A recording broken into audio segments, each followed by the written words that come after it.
Vivian. Yun, no? 2 10, Vivian, no? Tapos isang 9. Pwede na yun. Okay. Vivian, kapag sa tatlong hamon na yan, medyo nahirapan ka. Diba? Meron kang emergency buzzer na pwede mong pindutin. Ayun, naunahan ni AK si Pauline. At yan, ang mga tutulong sa'yo, ang iyong Department of Health na kikilalanin na natin mula kay Pia and Pauline. Vivian, eto na nga ang iyong Department of Health o DOH. Pinamumunuan yan ni Jenny. Si Jenny Rivera na isang housewife. Meron pa. Eto man si Nathaniel Casipit, isang HRM student. But wait, there's more!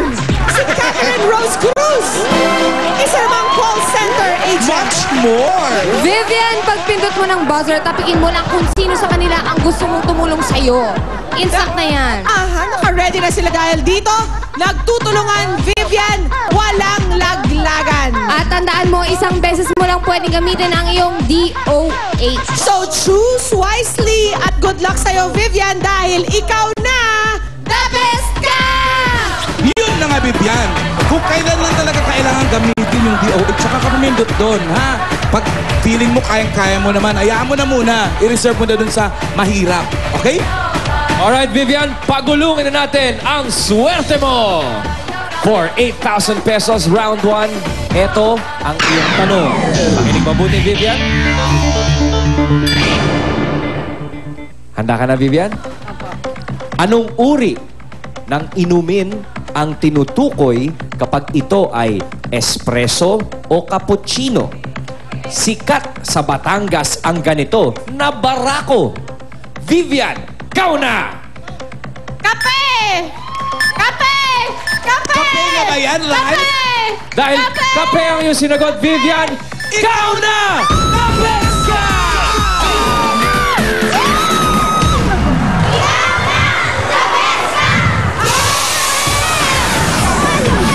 At dahil the best kasi challenge 1, eto ang 8,000 pesos. Bilangin mo.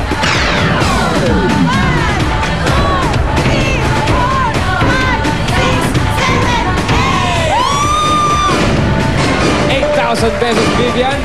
Pauna pa lang yan.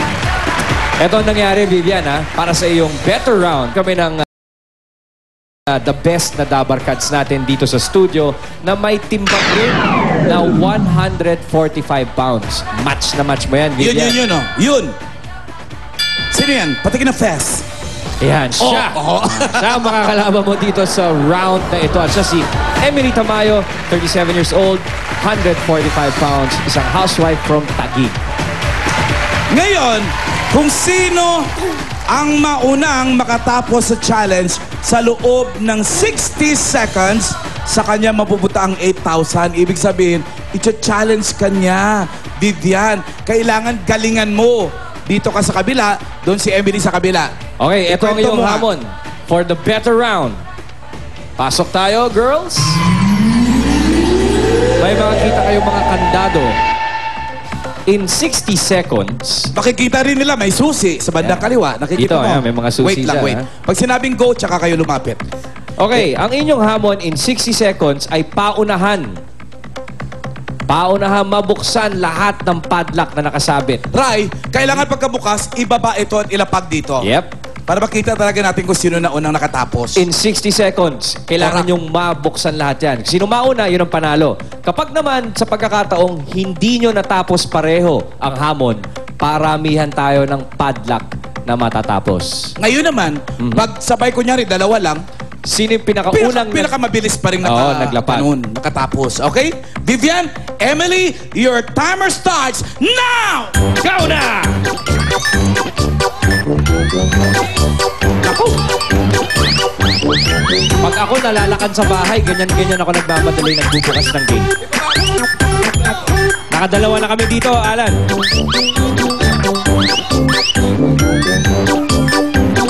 Vivian! Vivian! Vivian, nakadalawa na si Emily, Vivian! Nakatatlo na kami, Alan. Vivian! I-try mo sa iba pag ayaw. 4. Oh! Emily, Nakadalawa lang si Vivian. congratulations. At Vivian, Tabi kayong dalawa. tabi kayong Dito. dalawa. Okay. Ang Dahil bilis mo naman, Emily. Akyat bahay ka ba? Okay, Ang bilis Emily. mo sa susi. Dahil nanalo ka sa hamon sa better round, Emily, ikaw na! The best ka!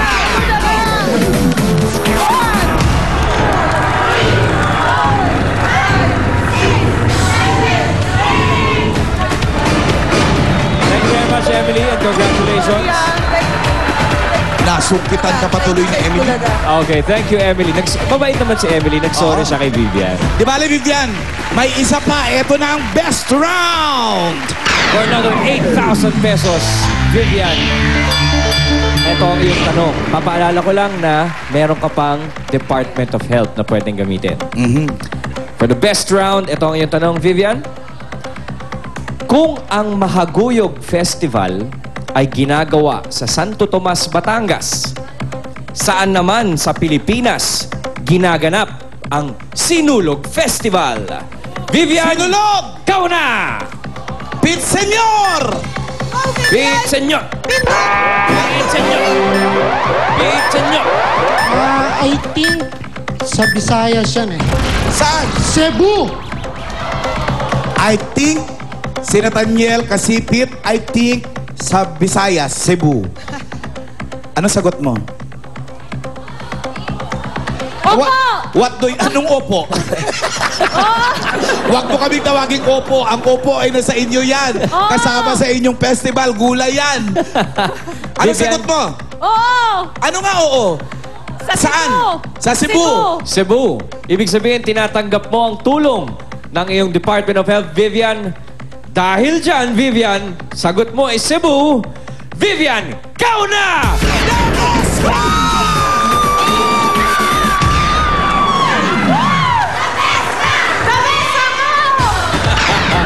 Tulungan mo akong bilangin to, Vivian, ha? O, Vivian, bilang.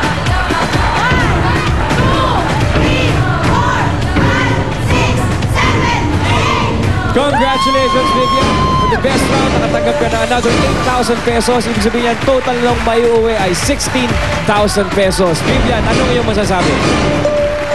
May mic ka. Ay! Maraming salamat po sa Itbulaga. Para po sa mga nanonood, huwag po kayo mawala ng pag-asa. Kahit saan kayo, hanapin kayo ng Itbulaga. Dahil ikaw na, the best ka!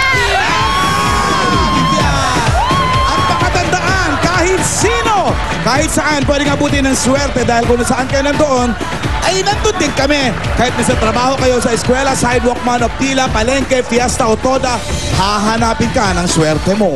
Ikaw na, the best ka! At sa mga dabarkad sa bahay, abangan mamaya kung ano itong laman ng kahon for today. Para mapanalunan ang laman niyan. Abangan niyo po yan.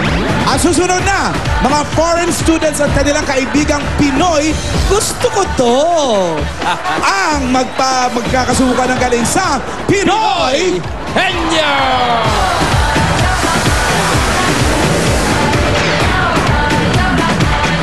Kayo po si Alex Eddy?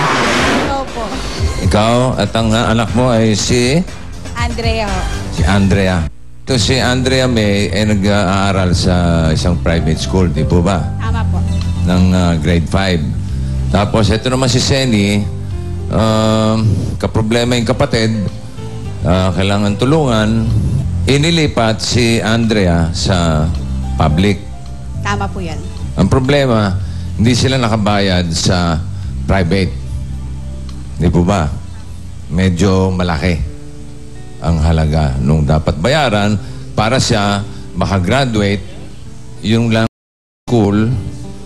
At narito po ang resibo, binayaran na po ng Itbulaga. Ito po ang inihintay nung public school. At ito po yung Form 137, yung permanent records ng student at yung Form 138. So, kompleto na ang papeles, bayad na lahat. Meron pa atang isang kulang, yung graduation fee. Ibibigay ko na po sa inyo, pati graduation gift ko para sa iyo, ha? Okay? Hindi ko talaga in-expect na ako yung isa sa mga surprises. Talagang sobrang tuwa ko. Kala lang po namin manonood lang po. Pero very thankful po kami. Napakalaking tulong ito sa kanya para sa pag-aaral niya. Thank you for this opportunity po, Itbulaga, and thank you to Bossing. Promise ko po mag-aaral po ako mabuti. Hindi namin sasayangin ang pagkakataon na ito na binigay niyo sa amin. Thank you, thank you. Lahat may way. Kung talagang meron ka lang tiyaga at merong Itbulaga na pwedeng tumulong sa mga nangangailangan talaga.